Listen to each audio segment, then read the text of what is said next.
খেয়াল করে দেখেন নেন আপনার চাষনিই খান। তোর এত বড় সাহস? তুই তুই আমার বাইরা, তুই এখনই বাইরা, বাইরা আমার বাড়ি থেকে বাইরা। থাম, কেউ বের হবে না। কি বলতেছো না তুমি? এত কিছুর পরও এই মেয়েটা বাজে মেয়ে তুমি সাপোর্ট দিতেছো? হ্যাঁ, সাপোর্ট দিচ্ছি কারণ আমি এই সংসারে শান্তি চাই, শান্তি। ও হো, আচ্ছা আপনি শান্তি চান না? আর কত ঢং করবেন আম্মা? এই সংসারে যত অশান্তি হইতেছে সবকিছুর মূল আপনি। আপনি যদি শান্তি চাইতেন তাহলে ওই ছোট লোকটারে বাসা থেকে বের করে দিতেন এতক্ষণে। এই তুই বাসা থেকে বেরো। তুই বেরো যাবে কিনা বল?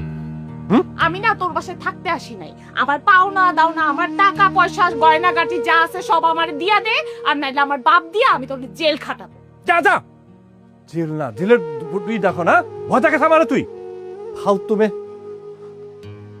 আরে বাপ, কিছু হয় নাই বাবা, মানে এখন কিছুই হয় নাই। চল একটু বড় দে।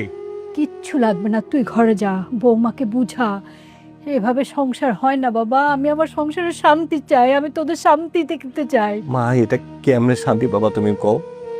মা, মা গো তুমি আমার ক্ষমা করে দাও। ওর হয়ে আমি তোমার কাছে ক্ষমা চাইতেছি মা, অভিশাপ দিও না। কেন আমি তোকে অভিশাপ দিব বাবা?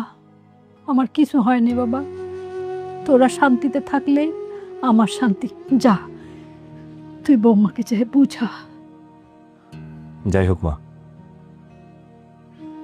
আমি একটা সিদ্ধান্ত নিয়ে ফেলেছি। আর যাই হোক, ওর সাথে সংসার করা সম্ভব না আমার, কোনো মতেই না। কি বলিস এসব? হে আল্লাহ, আমার ঘরে শান্তি দাও আল্লাহ, আমার ঘরে শান্তি দাও। বড় বৌমাকে একটু হেদায়েত করো আল্লাহ।